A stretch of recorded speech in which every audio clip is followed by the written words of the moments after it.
Welcome to the Cop Shop Podcast, the Telegraph's weekly compilation of police report oddities and curiosities, with host, Telegraph reporter Joe Kovac Jr. Headline: Neighbor's generator drives Georgia man nuts. Outside the South Georgia town of Douglas, near Broxton, and not too far from the lower reaches of the Ocmulgee River, a local man's ire over Irma reached a flashpoint the other day. He opened fire into the air when he'd apparently had enough of a neighbor's generator, quote, running throughout the day. According to a Thursday news release from the Coffee County Sheriff's Office, suffering through the severe weather and blackouts can bring out the best in our neighbors, the sheriff's write-up went on. Unfortunately, it can also bring out the worst, the release said. Someone called the law when a 59-year-old man who lives on Kevin Adams Road, quote, thought it would be a good idea to fire a few shots in protest, officials said. The news release hints that alcohol may have been involved. While speaking to the complainant, the write-up added, deputies heard another gunshot.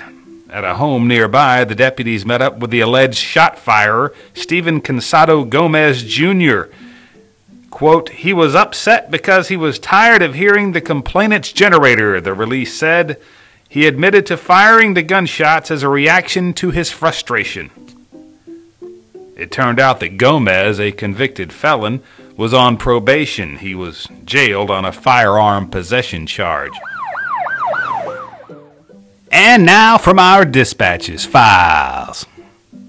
A woman driving on Vineville Avenue near Buford Place in Macon the evening of August 31st heard something hit her Jeep Grand Cherokee. She pulled over nearby and noticed that one of her doors had been hit with an egg. She told the police she didn't see who threw it. A woman on Stephen Drive in Macon recently reported that some neighborhood kids busted her bedroom window while they were throwing a football.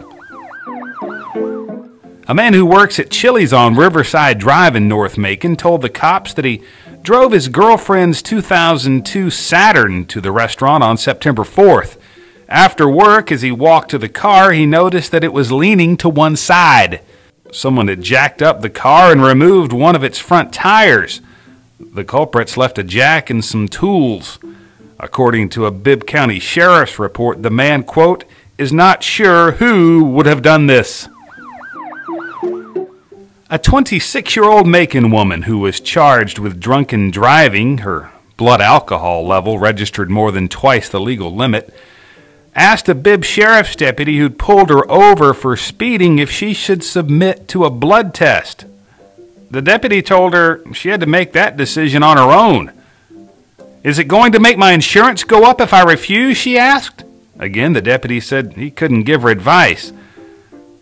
Later at the county jail, she agreed to a breath test, but held up her hands as she approached the machine.